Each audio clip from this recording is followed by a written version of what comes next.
light, a whispered story in the night, a voice that carries on the wind to heal the broken world within. She built a bridge with every word, so every heart and soul is heard, a beacon for the hopeful and free. Oprah Winfrey, Oprah Winfrey. ሰላም ጤና ይስጥልኝ ውድ አድማጮች፣ ዛሬ በዓለም ታሪክ ውስጥ ስሟ በደመቀ ቀለም ከተጻፈ ውድቀትና ስቃይን ወደ ታላቅ ድልና ክብር ስለቀየረች አንዲት ጠንካራ ሴት ታሪክ ልነግራችሁ መጣሁ። ይህች ሴት የድሆች ድምፅ፣ የልብ ስብራት ያለባቸው ሰዎች መጽናኛና በጥረቷ የዓለም የመጀመሪያዋ ጥቁር ሴት ቢሊየነር ለመሆን የበቃችው ታዋቂዋ የቶክ ሾው የካውንስል ንግስት ኦፕራ ዊንፍሬ ናት። የኦፕራ ታሪክ ተራ የስኬት ታሪክ አይደለም። ከባዶነት፣ ከእንባ፣ ከጥቃትና ከጨለማ ተነስታ ዓለምን በብርሃኗ ስላበራች ሴት የሚተርክ የጥንካሬ መጽሐፍ ነው። እስኪ ዛሬ ይህንን መጽሐፍ ገጽ በገጽ አብረን እንግለጠው። ታሪካችን የሚጀምረው እንደ ኢሮፓውያን አቆጣጠር በጃንዋሪ 29 1954 ዓመተ ምህረት ነው። ቦታው በአሜሪካ ደቡባዊ ክፍል የምትገኘው ሚሲሲፒ ግዛት ውስጥ ካሲሲዮስኮ በሚባል በጣም ድሃ የገጠር መንደር ነበር። ኦፕራ የተወለደችው ገና በአፍላ ዕድሜያቸው ከነበሩና ሳይጋቡ በድንገት ልጅ ከወለዱ ወላጆች ነው። እናቷ ቨርኔታ ሊ የቤት ሰራተኛ ስትሆን አባቷ ቨርኖን ዊንፍሬ ደግሞ ወታደር ነበር። ኦፕራ ስትወለድ በመጽሐፍ ቅዱስ ውስጥ የምትገኘውን የኦርፋን ስም ነበር ያገኘችው። ነገር ግን በአካባቢዋ ሰዎች የአነባበብ ችግር ምክንያት ስሟ እየተለወጠ ኦፕራ ተባለ። የኦፕራ የልጅነት ሕይወት ፍጹም መራራና አስከፊ ነበር። ገና ሕፃን እያለች እናቷ ስራ ፍለጋ ወደ ሌላ ከተማ በመሄዷ ኦፕራ ከአያቷ ከሃቲሜ ጋር በገጠር እርሻ ውስጥ ማደግ ጀመረች። የአያቷ ኑሮ በጣም ከመድሄቱ የተነሳ ኦፕራ ድንች የሚቀመጥበትን የጆንያ ጨርቅ እየቀደደች እንደ ቀሚስ ትለብስ ነበር። በዚህ የገጠር እርሻ ውስጥ ምንም ጓደኛ ስላልነበራት ከእርሻው ከብቶችና ከአዕዋፋት ጋር ታወራ ነበር። ነገር ግን አያቷ በጣም ጥብቅና ጨካኝ ነበሩ። ኦፕራ ትንሽ ስህተት ስትሰራ በዱላ ይገርፏት ነበር። ነገር ግን ይህችው አያቷ ኦፕራ ገና በ3 ዓመቷ እንድታነብና እንድትጽፍ አስተምረዋታል። በአካባቢው ቤተ ክርስቲያን ውስጥ ቆማ የመጽሐፍ ቅዱስ ጥቅሶችን በስሜት ስታነብ የሰበካው ሕዝብ በዚህች ሕፃን አንደበተ ርቱዕነት እየተደነቁ ትንሿ ሰባኪ ይሏት ነበር።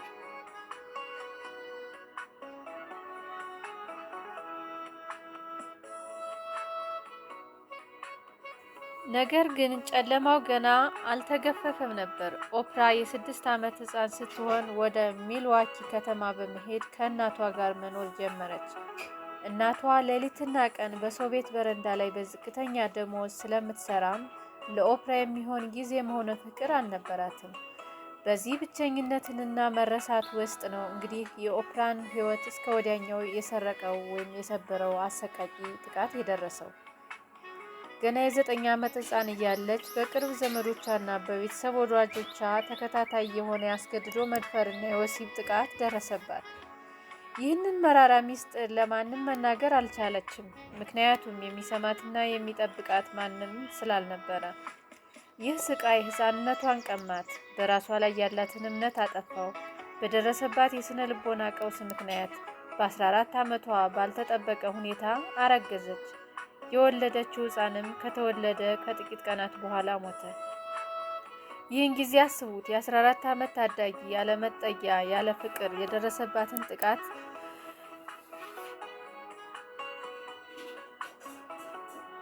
የወለደችውን ልጅ ያጣች እናት። ኦፕራ በሕይወቷ ተስፋ ቆርጣ ነበር። ነገር ግን ፈጣሪ ለዚች ልጅ ያዘጋጀው ሌላ ትልቅ መንገድ ነበር።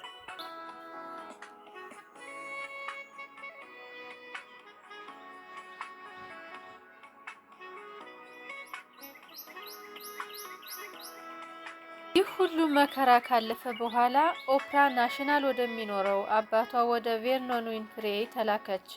አባቷ ቬርኖን በመንግስት ጸጉር አስተካካይና በጣም ስነ ስርዓት ያለው ሰው ነበር። እርሱ ለኦፕራ አዲስ ህይወትን ሰጣት። በህይወትሽ ውስጥ ያጋጠሙሽ ችግሮች ወይም ነገሮች ሁሉ አልፈዋል። አሁን ግን ውጤታማ መሆን አለብሽ አላት። አባቷ መጽሐፍትን እንድታነብ ያስገድዳት ነበር። በየሳምንቱ የምታነብውን መጽሐፍ ማጠቃለያ በጽሁፍ እንድታስረክብ ያደርጋት ነበር። እዚህ ጋር ነው እንግዲህ የኦፕራ ስብዕና የተቀረጸው። ኦፕራ በትምህርቷ በጣም ጎበዝ ሆነች። በሁለተኛ ደረጃ ትምህርት ቤት እያለች በንግግር ውድድር ኦራተሪ ኮንቴስት አንደኛ በመውጣት ወደ ቴነሲ ስቴት ዩኒቨርሲቲ ሙሉ ስኮለርሺፕ አገኘች።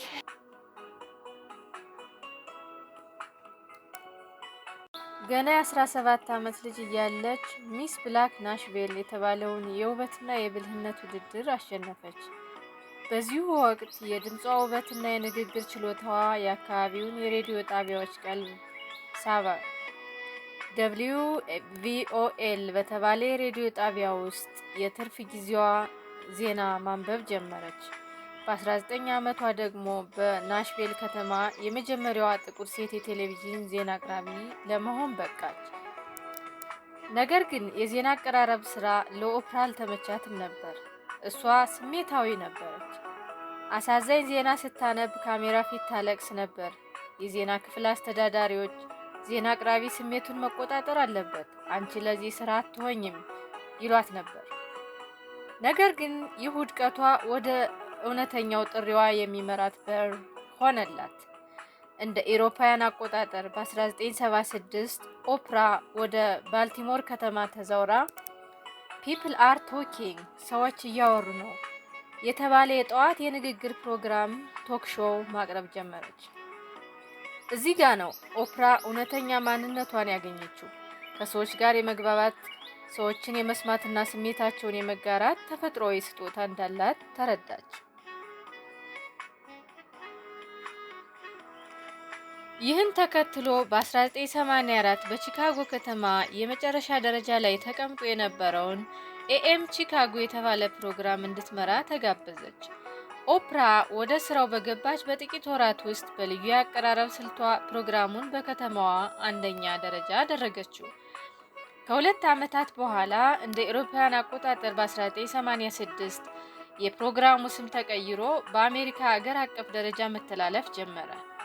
ያ ፕሮግራም ምን የሚል ይመስላችኋል? አዎ፣ ዘ ኦፕራ ዊንፍሬ ሾው ይባል ነበር። የኦፕራ ዊንፍሬ ሾው ለ25 ዓመታት ያህል በአየር ላይ የቆየና በዓለም ዙሪያ በሚሊዮኖች የሚቆጠሩ ሰዎችን ልብ የገዛ ታላቅ ክስተት ሆነ። ኦፕራ በፕሮግራሟ ላይ የፖለቲካ ሰዎችን ወይም ዝነኞችን ብቻ አልነበረም የምታቀርበው። ይልቁኑ ማህበረሰብ ሊያወራቸው የሚፈራቸውን ርዕሶች እንደ ወሲባዊ ጥቃት፣ የቤት ውስጥ በደል፣ ዘረኝነት፣ ስለ ልቦናዊ ቀውስና ራስን መውደድን ታነሳ ነበር።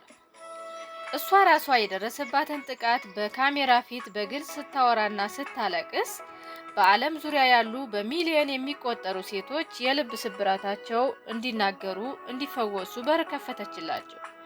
ኦፕራ ሚዲያን ከቀዝቃዛ መረጃ አቅራቢነት ወደ ሰው ልጅ ልብ ፈዋሽነት ቀየረችው።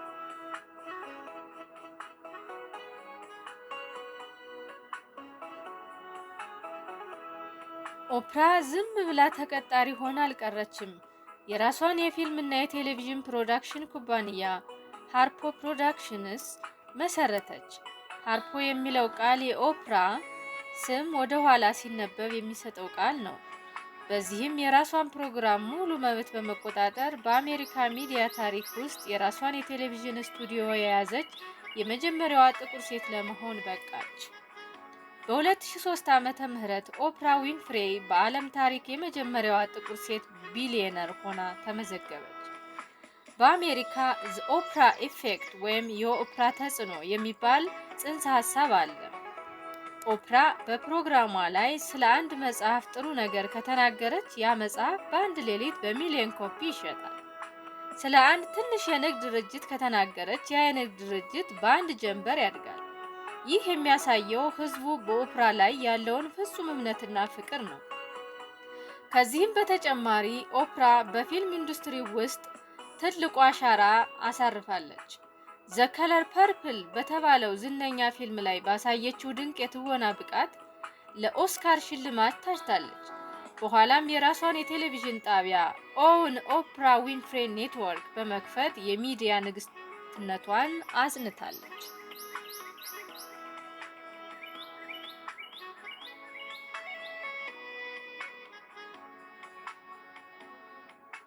ውድ አድማጮች፣ የኦፕራ ታላቅነት በሀብቷ ወይም በዝናዋ ብቻ የሚለካ አይደለም። የእሷ ትልቁ ስኬት ለሰው ልጆች ባላት ፍቅርና በምታደርገው በጎ አድራጎት ላይ ነው። ኦፕራ በሕይወቷ ካገኘችው ከፍተኛ ሀብት ውስጥ በመቶዎች የሚቆጠሩ ሚሊዮን ዶላሮችን ለድሆች፣ ለተማሪዎችና ለተቸገሩት ትሰጣለች። በተለይም ለሴት ልጆች ትምህርት ያላት ፍቅር ልዩ ነው። በደቡብ አፍሪካ በመሄድ ዘ ኦፕራ ዊንፍሬ ሊደርሺፕ አካዳሚ ፎር ገርልስ የተባለ ግዙፍና ዘመናዊ የሴቶች አዳሪ ትምህርት ቤት በራሷ ወጪ መስርታለች። በድህነትና በተለያየ ችግር ውስጥ ያሉ ጎበዝ ሴት ልጆችን ከተለያዩ የአፍሪካ አካባቢዎች በመመልመል ሙሉ ወጫቸውን ችላ በጥሩ ስነ ምግባርና መሪነት አንጻ ታስተምራለች። ኦፕራ እነዚህን ልጆች የራሴ ልጆች ትላቸዋለች። እሷ ራሷ ልጅ ባትወልድም በዓለም ዙሪያ ላይ ላሉ በሚሊዮን የሚቆጠሩ ልጆች ግን እናት መሆን ችላለች።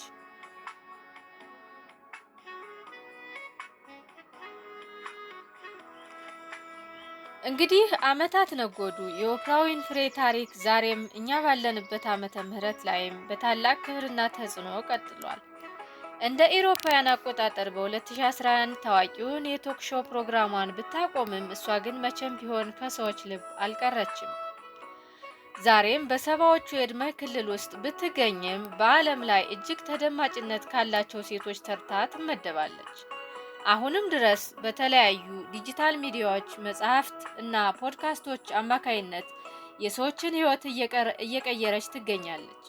በተለይም በቅርብ ቀናት ውስጥ ማለትም ሰኔ 2026 ዓመተ ምህረት ላይ በፈረንሳይ በተካሄደው ዓለም አቀፍ የፈጠራ ፌስቲቫል ካነስ ላየንስ ፌስቲቫል ላይ ታላቁን የሰብአዊነት ሽልማት ላዮን ሀርት አዋርድ ተቀብላለች።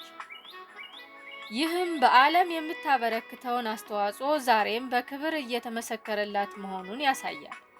ኦፕራ ከረጅም ጊዜ ጓደኛዋ ስቴድማን ግርሃም ጋር በሰላም እየኖረች ግዙፍ ንብረቶቿንና ተቋማቶቿን እየመራች እና ከምንም በላይ ደግሞ የዓለምን ሴቶች እያበረታታች ትገኛለች።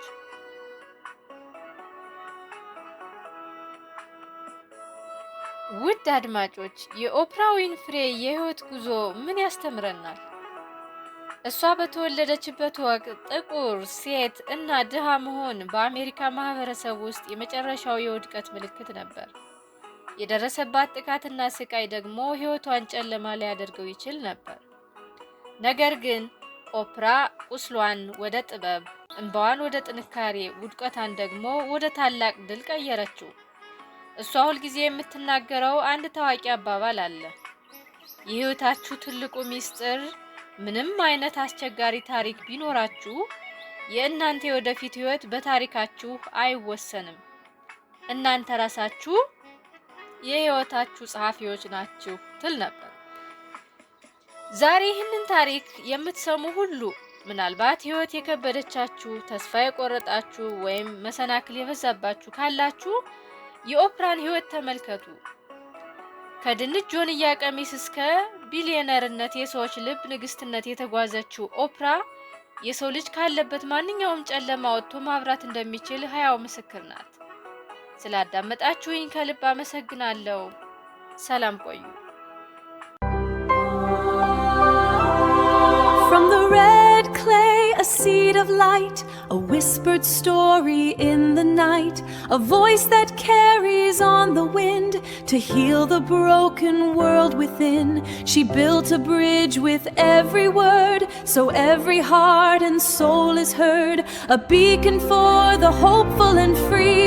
Oprah Winfrey, Oprah Winfrey.